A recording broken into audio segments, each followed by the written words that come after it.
میرے ساتھ آج ایک عجیب واقعہ پیش آیا۔ جب میں اپنی دکان پر تھا، میری دکان پر ایک شخص آیا۔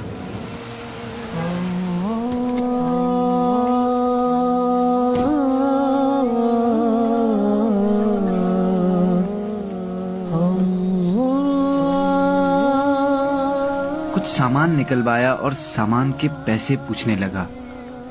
میں نے پیسے بتائے تو اس نے جیب سے پیسے نکالے اور گننے لگا۔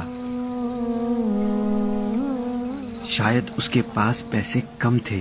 میری طرف شرمندگی سے دیکھنے لگا، پھر سامان میں سے ایک چیز واپس دیتے ہوئے بولا، یہ واپس رکھ لیں، میرے پاس پیسے کم ہیں۔ میں نے کہا، ایسے کیسے کم ہیں؟ آپ اچھی طرح دیکھیں، دوسری جیب میں دیکھیں، شاید نکل آئیں۔ اس نے میری بات سن کر غیر یقینی کیفیت میں واپس جیب میں ہاتھ ڈالا تو ایک دم رک سا گیا۔ شاید جیب میں کچھ تھا۔ جب نکالا تو وہ 500 کا نوٹ تھا۔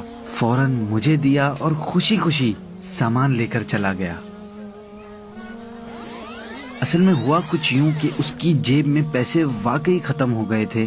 جب وہ پیسے گن رہا تھا تب اس کے برابر میں کھڑا شخص سمجھ گیا تھا کہ اس کے پاس پیسے ختم ہو گئے ہیں اور اب یہ ضرورت کا سامان واپس کروائے گا، اس لیے اس نے فوراً ایک 500 کا نوٹ نکال کر چپکے سے اس کی دوسری جیب میں ڈال دیا۔ میں نے یہ منظر دیکھ لیا تھا، اس لیے میں نے اسے دوبارہ چیک کرنے کو کہا۔ اس کے جانے کے بعد میں اس تیسرے شخص کو دیکھ کر مسکرانے لگا کہ کس طرح اس نے ایک غریب کی مدد کر دی اور اس کی عزت بھی برقرار رکھی۔ یہی پوشیدہ صدقہ کہلاتا ہے۔ حضرت سیدنا سالم بن جعد رحمت اللہ تعالی علیہ فرماتے ہیں، صدقہ برائی کے 70 دروازوں کو بند کر دیتا ہے اور پوشیدہ صدقہ اعلانیہ صدقے سے 70 گنا افضل ہے۔